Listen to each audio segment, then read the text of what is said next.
নমস্কার বন্ধুরা, আজ আমি নিয়ে এসেছি দুর্দান্ত এক নিরামিষ আলুর দমের রেসিপি, যেটা পোলাও, ফ্রাইড রাইস, রুটি, লুচি, পরোটা সবকিছুর সাথে খেতে দুর্দান্ত লাগে।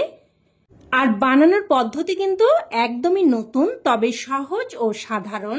বাড়িতে থাকা সাধারণ, যাকে বলে একদম পাতি ঘরোয়া কিছু মশলা দিয়ে এই আলুর দমের রেসিপিটা আপনারা অনায়াসেই তৈরি করে ফেলতে পারবেন। চলুন তাহলে দেরি না করে শুরু করা যাক। তো প্রথমে আমি এখানে 6টা মতো মিডিয়াম সাইজের আলু নিয়েছি। এবার আলুগুলোকে দুটুকরো করে মোটামুটি এই রকম সাইজ মতো করে কেটে নিয়েছি, খোসা ছাড়িয়ে, আর ভালোভাবে কিন্তু ধুয়েও নিয়েছি। এবার গ্যাস অন করে কড়াই বসিয়ে দিয়ে দিলাম বেশ কিছুটা সর্ষের তেল। তেলটাকে খুব ভালোভাবে গরম করে নিয়ে এবার এর মধ্যে কেটে ধুয়ে রাখা আলুগুলো একে একে দিয়ে দিচ্ছে। সমস্ত আলুগুলো দিয়ে একটু নাড়াচাড়া করে নেব। একটু নাড়াচাড়া করে নিয়ে এবার মিডিয়াম ফ্লেমে আলুগুলোকে কিন্তু আমি খুব সুন্দরভাবে ভেজে নেব। তো আলুগুলো ভাজা হতে হতে এবার এইদিকে আমি একটা মশলা তৈরি করে নিচ্ছি। তো একটা পাত্রের মধ্যে নিয়ে নিলাম এখানে 2 চামচ টক দই, আর নিয়ে নিলাম হাফ চামচ ধনের গুঁড়ো। এবার এই টক দই আর ধনের গুঁড়োটা দিয়ে খুব ভালোভাবে কিন্তু মিশিয়ে নেব। একদম খুব সুন্দরভাবে দইটাকে ফেটিয়ে নিতে হবে। তো দেখুন এইভাবে খুব ভালোভাবে মিশিয়ে নিয়েছে। এবার এটাকে এক সাইডে রেখে দিচ্ছি। এবার এদিকে কিন্তু আমি মিডিয়াম ফ্লেমে প্রায় 4-5 মিনিট ধরে আলুগুলোকে দেখুন খুব সুন্দরভাবে লাল করে ভেজে নিয়েছি। এইরকম কিন্তু খুব সুন্দরভাবে লাল করে আলুগুলোকে ভেজে নিতে হবে। তো আলুগুলো উঠিয়ে নিলাম। এবার আমি কিছুটা তেল উঠিয়ে রাখবো। 2 চামচ মতো তেল রেখে আমি বাকি তেলটা উঠিয়ে নিলাম। এই তেলটা আমি অন্য কোনো রান্নাতে ব্যবহার করে নেব। তো ওই তেলের মধ্যে ফোড়নে দিয়ে দিলাম হাফ চামচ গোটা জিরে, 2টো শুকনো লঙ্কা, আর 1 টুকরো দারচিনি, আর একটা তেজপাতাকে 2 টুকরো করে দিয়ে দিয়েছি। এবার এখানে নিয়েছি 7-8টার মতো গোলমরিচ আর 4টে ছোট এলাচ, আর এগুলোকে কিন্তু আমি একটু থেঁতো করে তারপর তেলের মধ্যে দিয়েছি। আর হালকা থেঁতো করে দিলে ফ্লেভারটা কিন্তু খুব সুন্দর আসবে। এবার এখানে দিয়ে দিচ্ছি 1 চিমটে হিং। যেহেতু নিরামিষ রেসিপি, ফোড়নে হিং দিয়ে দিলে ফ্লেভারটা খুবই সুন্দর আসে। তো হিংটা দিয়ে একটু নাড়াচাড়া করে নিয়ে এবার এখানে আমি দিয়ে দিলাম একটা মিডিয়াম সাইজের কুচানো টমেটো। টমেটোটা দিয়ে একটু নাড়াচাড়া করে নিয়ে এবার এখানে দিয়ে দিচ্ছি হাফ চামচ কাশ্মীরি লঙ্কার গুঁড়ো, আর দিয়ে দিচ্ছি হাফ চামচ হলুদ গুঁড়ো। আর এই সময় গ্যাসের ফ্লেমটাকে কিন্তু একদম লোতে রেখেছি। তো লো ফ্লেমে একটুক্ষণ নাড়াচাড়া করে নিলাম। মশলাগুলো একটু নাড়াচাড়া করে নিয়ে এবার এখানে দিয়ে দিচ্ছি আদা বাটা। এখানে প্রায় আমি 1 ইঞ্চি মতো আদাকে বেটে দিয়েছি।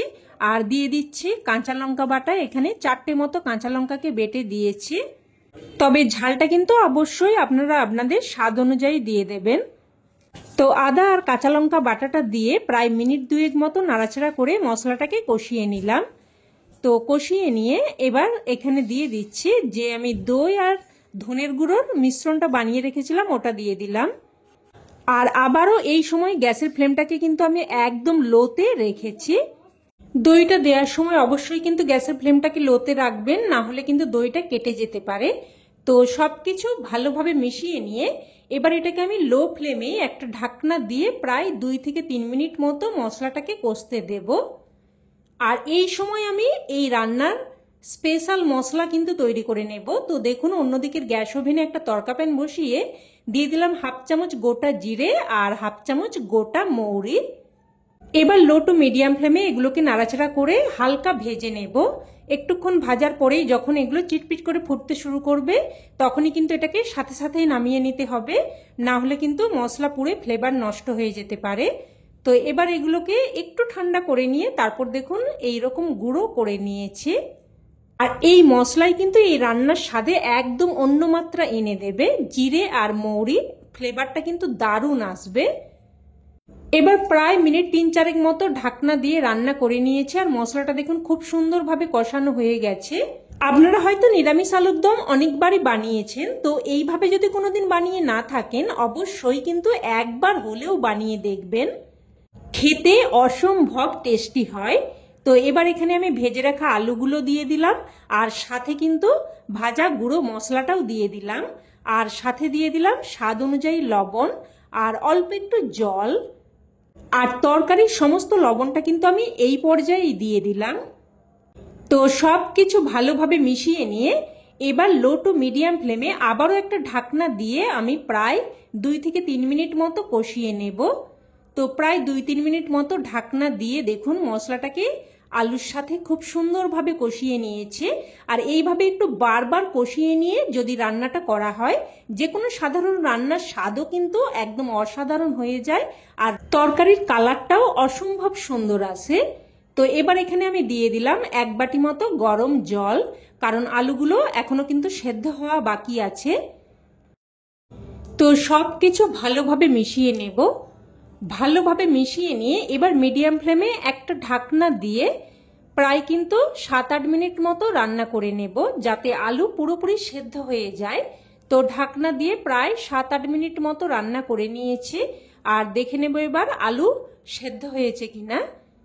তো দেখুন আলু কিন্তু একদম পুরোপুরি সেদ্ধ হয়ে গেছে, খুব সুন্দরভাবে কিন্তু সেদ্ধ হয়ে গেছে।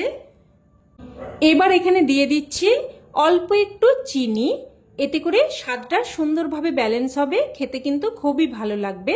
তাই অবশ্যই কিন্তু একটু মিষ্টি দিয়ে দেবেন, যেহেতু এখানে টক দই টমেটো এইসব দেয়া হয়েছে, একটু মিষ্টি না দিলে কিন্তু ভালো লাগবে না। এবার এখানে সবশেষে আমি দিয়ে দিলাম কিছু কসুরি মেথি, তবে আপনারা কিন্তু কসুরি মেথির পরিবর্তে কিছু কুচানো ধনেপাতা দিয়েও মিশিয়ে নিতে পারেন, তবে কসুরি মেথিটা কিন্তু আমার কাছে বেশি ভালো লাগে, তাই আমি কসুরি মেথিটা দিয়ে মিশিয়ে নিয়েছি। এবার গ্যাসের ফ্লেম বন্ধ করে একটা ঢাকনা দিয়ে স্ট্যান্ডিং টাইমে রেখে দিলেই রান্না কিন্তু একদম তৈরি। দেখুন দেখতে কতটা লোভনীয় হয়েছে, খেতেও কিন্তু ভীষণই টেস্টি হয়। খিচুড়ি, পোলাও, লুচি, পরোটা, ফ্রায়েড রাইস যে কোনো কিছুর সাথে খেতে কিন্তু দুর্দান্ত লাগে। অবশ্যই এইভাবে একবার বানিয়ে দেখবেন, না হলে কিন্তু এর স্বাদ আপনারা উপলব্ধি করতে পারবেন না। তো রেসিপি কেমন লাগলো অবশ্যই কিন্তু কমেন্টে জানাবেন, আর ভালো লেগে থাকলে প্লিজ একটা লাইক দিয়ে দেবেন, আর চাইলে অন্যান্য বন্ধু বান্ধবদের সাথে শেয়ারও করতে পারেন। আর চ্যানেলের নতুন বন্ধু হয়ে থাকলে চ্যানেলটি অবশ্যই করে সাবস্ক্রাইব করে নেবেন, আর পাশে থাকা বেল বাটনটি অন করে রাখবেন। তো আজ এই অবধি, আবারও অন্য কোনো রেসিপিতে দেখা হবে। ততক্ষণে সকলে ভালো থাকবেন, সুস্থ থাকবেন, আর সকলকে ধন্যবাদ।